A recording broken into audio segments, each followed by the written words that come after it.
மகாகணபதியே நமக. குரு வாழ்க, குருவே சரணம். ஆன்மீக அன்பர்கள் அனைவருக்கும் இனிய வணக்கங்கள். நம்ம இந்த வீடியோ மூலமாக 2025ஆம் ஆண்டிற்கான ஆனி மாத ராசி பலன்களை பார்க்க இருக்கிறோம். குறிப்பாக இந்த வீடியோவானது பார்த்தீங்கன்னா மீனராசி அன்பர்களுக்கான வீடியோ. இந்த மீனராசி அன்பர்களுக்கு 2025ஆம் ஆண்டு ஜூன் மாதம் 15ஆம் தேதியிலிருந்து 2025ஆம் ஆண்டு ஜூலை மாதம் 16ஆம் தேதி காலகட்டம் வரலும் நடக்கக்கூடிய நிகழ்வுகளை நம்ம துல்லியமாக பார்க்க இருக்கிறோம். அதில் முக்கியமாக பார்த்தீங்கன்னாக்கா மீன ராசியின் அதிபதி யாருன்னு பார்த்தீங்க அப்படின்னாக்கா குரு பகவான். இந்த குரு பகவான் இன்றைய காலகட்டத்தில் ராசிக்கு 4ஆம் இடமான சுகஸ்தானத்தில் சூரியன் புதன் குரு இணைவுகளோடு சென்று இருக்கிறத பார்க்க முடியுதுங்க. அப்போ 4ஆம் இடத்துலேருந்து இந்த குரு பகவானின் பார்வையானது உங்கள் ராசிக்கு 8ஆம் இடத்தையும் 10ஆம் இடத்தையும் 12ஆம் இடத்தையும் இந்த குரு பகவான் பார்க்க இருக்கிறார். அப்போ இந்த 3 இடத்துக்கும் பார்க்கக்கூடிய இடங்கள் எல்லாம் புனிதமடைய போகுது அப்படின்றதுங்க. அதுக்கு முன்பாக இந்த மீன ராசியோட காரகத்துவத்தில் பார்த்தோம் அப்படின்னாக்கா மீன ராசி அப்படின்னாவே குருவின் காரகத்துவம் அப்படின்றதுங்க. அப்போ குரு காரகத்துவம் அப்படின்னாவே இந்த மீனராசியில் பிறந்த நபர்களுக்கு தெய்வீக நம்பிக்கை அதிகமாக இருக்கும், ஆன்மீக சிந்தனைகள் அதிகமாக இருக்கக்கூடிய நபர்களாக இருப்பாங்க. 4 பேருக்கு ஆலோசனை சொல்லக்கூடிய ஒரு நபர்களாக இருந்துட்டு இருப்பீங்க. அதே போல் எனக்கு இன்னைக்கு வேணும் அப்படின்ற மாதிரி எதையும் ஆசைப்பட மாட்டீங்க. யாராவது வந்து உங்களுக்கு உதவின்னு கேட்டாங்கன்னா உடனே உதவி செய்யக்கூடிய ஒரு குணங்கள் கொண்ட ஒரு நபர்களாக இந்த மீனராசி அன்பர்கள் இருந்துட்டு இருப்பீங்க. சொந்த பந்தத்தோடு ரொம்ப நெருங்கி பழகணும்னு ஆசைப்படுவீங்க. அப்படிப்பட்ட இந்த மீனராசி அன்பர்களுக்கு இந்த காலகட்டங்களானது பார்த்தீங்கன்னாக்கா உங்களோட உடலில் சனி பகவான், அதாவது உங்கள் ராசியில் சனி பகவான் வந்திருக்கனால ஜென்ம சனி காலகட்டங்கள் அப்படின்றதுங்க. அப்போ ஒரு மனிதனோட வாழ்க்கையில் ஜென்ம சனி அப்படின்றது கொஞ்சம் போதாத ஒன்று அப்படின்ட்டு தான் சொல்லணும். முன் ஜென்மத்தில் ஒரு மனிதன் செய்த பாவ புண்ணியத்தின் தொகுப்புகளை இந்த ஜென்மத்தில் அனுபவிக்கக்கூடிய ஒரு காலகட்டங்கள் அப்படின்றதுங்க. அப்போ மீனத்தில் சனி பகவான் வந்த காலகட்டத்தில் இன்றைய தேதியிலிருந்து இன்னொரு 5 வருட காலகட்டத்துக்கு எச்சரிக்கையாக இருக்கக்கூடிய காலகட்டங்கள். அதாவது இன்றைய தேதியிலிருந்து 2030ஆம் ஆண்டு வரலும் ரொம்ப எச்சரிக்கையாக இருங்க. ரொம்ப இலகிய மனப்பான்மை இருக்காதீங்க. யாரையும் நம்பாதீங்க. கொஞ்சம் உங்களை ஏமாற்றத்துக்கான வாய்ப்புகள் அதிகமாக இருக்குது. தொழில் செய்யக்கூடிய இடத்துல போட்டி பொறாமைகள் ஏற்படுறதுக்கான வாய்ப்புகள் உண்டு. விட்டு கொடுத்து போய்க்கிறதா ஓரளவுக்கு நல்லாயிருக்கும். யார் தப்பு செய்தாலும் அவர்களை தண்டிக்க வேண்டாம். அவர் போக்கில் விட்டு கொடுத்துட்டு நீங்கள் வந்துட்டீங்கன்னாக்கா உங்களுக்கு பெரிய லெவலில் பாதிப்புகள் எதுவும் ஏற்படாதுன்றீங்க. இது என்ன சார் எங்களை பயமுறுத்துற மாதிரி சொல்கிறீங்களே அப்படின்னு நினைக்காதீங்க. கண்டிப்பாக இதுதான் உண்மை.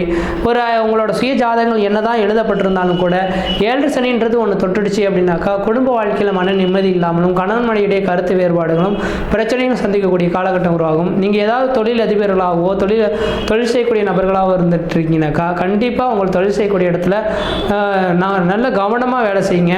எதையுமே அடுத்தவங்ககிட்ட வேலையை கொடுத்துட்டு நீங்கள் போயிடக்கூடாது. சிந்தித்து செயல்படணும். அதே போல் இந்த நேரத்தில் தொழில் தொடங்க போகிறேன் அப்படின்ற மாதிரி அகல கால் வச்சு கடன்கள் வாங்கிடக்கூடாது. அதே போல் அகலமாக கால் வச்சு கடன்கள் வாங்கிட்டீங்கன்னாக்கா அதை திருப்பி செலுத்த முடியாமல் ஒரு மன அழுத்தத்துக்கு உள்ளாகக்கூடிய காலகட்டம் தொடர ஆரம்பிக்க போது கொஞ்சம் கவனமாக செயல்படக்கூடிய காலகட்டங்கள் உருவாகுதுன்றீங்க.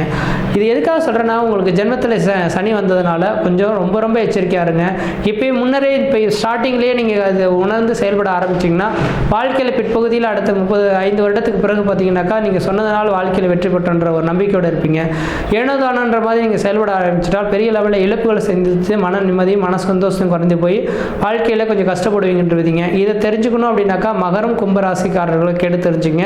இந்த சனியின் பாதிப்புகள் எப்படி இருந்துன்றதை உணர்ந்து சொல்லியிருப்பாங்க. அதே அமைப்புகள் நீங்கள் கொஞ்சம் அனுபவிக்கிற மாதிரி இருக்கும். என்ன காரணம் அப்படின்னாக்கா இது முன் ஜென்ம கர்மாவின் தொடர்பு. இதெல்லாம் இந்த ஜென்மத்தில் செய்தது கிடையாதுங்க. முன் ஜென்மத்தில் ஒவ்வொரு மனிதனும் இந்த உலகத்தில் பிறப்பிடுறதுக்குனாக்கா முன் ஜென்மத்தில் அவன் செய்த பாவ புண்ணியத்தின் தொகுப்புகளை இந்த ஜென்மத்தில் கழிக்கிறதுக்காக தான் பிறந்திருக்கும். அப்போ அந்த தொகுப்புகளை கழிக்கிறது எப்போனாக்கா இந்த 7 சனி காலகட்டம் தான் கழிப்பீங்க.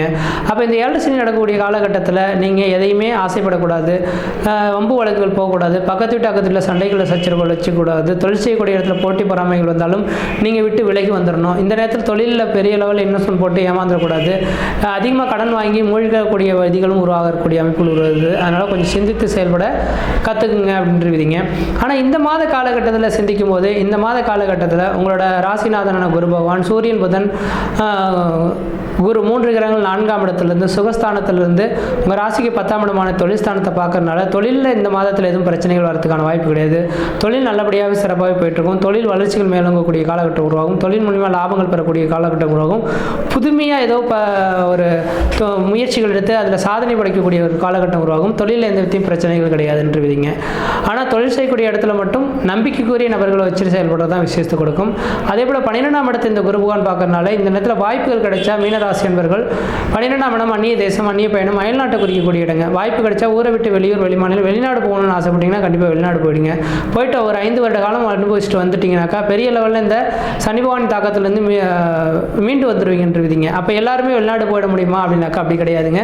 உங்களோட சுய ஜாதகத்தில் 3, 7, 9, 12ஆம் அதிபதி இந்த தசாபதிகள் நடந்து இந்த நேரத்தில் கோச்சார ரீதியான கிரகங்களையும் சப்போர்ட்டாக இருக்குதுன்னாக்கா கண்டிப்பாக போங்க. அதனால் உங்கள் சுய ஜாதகத்தை கேட்டு தெரிஞ்சுட்டு போங்க. ஒருவேளை வெளிநாடு போக சொல்கிறேன்னு சொல்லிட்டு காசு பணங்களை நீங்கள் கட்டிட்டு நீங்கள் அதனால் கஷ்டப்படக்கூடாது. அதனால் நீங்கள் என்ன செய்யணும், கொஞ்சம் வெளிநாடு போகிறீங்கனாக்கா உங்களோட வாழ்க்கை உங்களோட சுய ஜாதகத்தில் அந்த விதிகள் இருந்தால் முயற்சி எடுத்துக்கிறது நல்லாயிருக்கும். அதே போல் 8ஆம் இடத்த குரு பகவான் பார்க்கறதுனால வண்டி வாகனத்தில் தடைகள் ஏற்படுறதுக்கான வாய்ப்புகள் உண்டு. கொஞ்சம் வண்டி வாகனத்தில் கவனமாக போயிட்டு கவனமாக வரணும். இரவு நேர பயணங்களை கொஞ்சம் குறைச்சிக்கிறது நல்லாயிருக்கும். அதே போல் பார்த்திங்கன்னா விபத்துகள் சந்திக்கக்கூடிய இடத்துலலாம் கொஞ்சம் கவனமாக இருக்கிறது தான் சிறப்பாக இருக்கும். விபத்து அப்படின்னாவே அந்த இடத்துலலாம் ரோட்டில் போகிறீங்க அப்படின்னா இது விபத்து பகுதின்னு எழுதியிருப்பாங்க. அப்போ சார் நம்ம இது மாதிரி நான் நடந்து போயிட்டு இருந்தேன், போகும்போது இந்த விபத்து பகுதின்னு எழுதியிருந்தாங்க, நான் பாட்டு சாதாரணமாக போனேன், ஆனால் கரெக்டாக அந்த இடத்துல விபத்து நடந்துருச்சு சார் அப்படின்னு சொல்கிறத பார்க்க முடியும். அப்போ இந்த மீனராசி என்பவர்களுக்கு இந்த விதிகள்லாம் உருவாகும். கொஞ்சம் எச்சரிக்கையாக இருங்க. பழமையான வண்டி வாகனங்களில் டயர்கள் கரெக்டாக இருக்கான்றது கொண்டு பார்த்துங்க. சனி தான் டயரை குறிக்கக்கூடிய கிரகம். அதனால் சனி இந்த டயர்லாம் கரெக்டாக இருக்கா, காற்றுல கரெக்டாக இருக்கா, வண்டியில் பழுது இருக்கான்னு பழுது இல்லாமல் பார்த்துக்கிறது நல்லாயிருக்கும். முக்கியமாக பழுது உள்ள வண்டிகளை நீங்கள் இந்த நேரத்தில் இயக்குனீங்கன்னா கண்டிப்பாக அது உங்களுக்கு பெரிய லெவலில் பாதிப்புகளை கொடுக்கறதுக்கான வாய்ப்புகளாகவும் இருந்துகிட்ருக்கு. கொஞ்சம் சிந்தித்து செயல்படுங்க.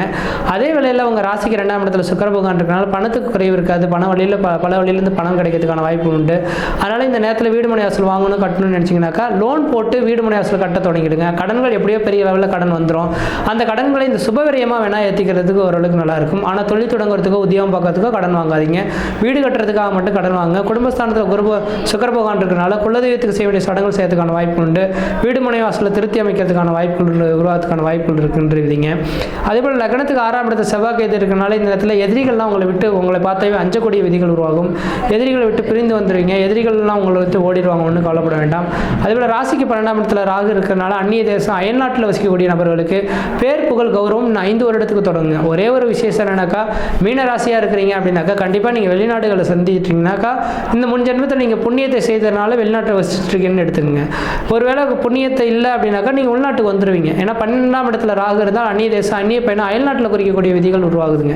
அப்போ வெளிநாட்டில் வசிச்சுட்டு இருக்கீங்கன்னா உங்களுக்கு பேர் புகழ் கௌரவம் அந்தஸ்து பதவி உயர்வுகள் கிடைக்கிறதுக்கான வாய்ப்பு உண்டு. அதே போல் உங்கள் குடும்ப உறவுகளில் யாருக்கும் தாய் தந்தையர்கள் மூத்தவர்கள் யாருக்காவது உடல் பிரச்சனைகள் வருதுன்னா உடனே ஹாஸ்பிட்டலில் போய் பார்த்துக்கிறது தான் ஓரளவுக்கு நல்லாயிருக்கும். ஏனோ தானோன்னு இருந்தால் அது மிகப்பெரிய லெவலில் மருத்துவ செலவுகளை கொடுக்கக்கூடிய காலகட்டமாக உருவாகும். நான் ஃபைனலாக சொல்லக்கூடிய கருத்துக்கள் என்ன, மீனராசி என்பவர்களுக்கு யாரையும் நம்பிடாதீங்க, அகலக்கால் வச்சிடாதீங்க, பெரிய லெவலில் கடன்கள் வாங்கிடாதீங்க, வண்டி வாகனத்தில் கவனமாக போயிட்டு கவனமாக வாங்க, வீட்டு கணவன் மணி உறவுகளில் கொஞ்சம் விட்டு கொடுத்து போய்க்குங்க, யார்கிட்டையும் விதண்டாவாத கருத்துக்கள் கொஞ்சம் வச்சுக்க வேண்டாம். உங்களோட கைக்கு தகுந்த மாதிரி செயல்பட ஆரம்பிச்சுன்னா வாழ்க்கையில் வெற்றி பெறுவீங்கன்றீங்க. மற்ற விதத்தில் இந்த வித்தியை தோஷங்கள் பாதிக்கக்கூடியது. சீரும் சிறப்புமாகவே இருப்பீங்க, நலமாக இருப்பீங்க. நன்றி, வணக்கம்.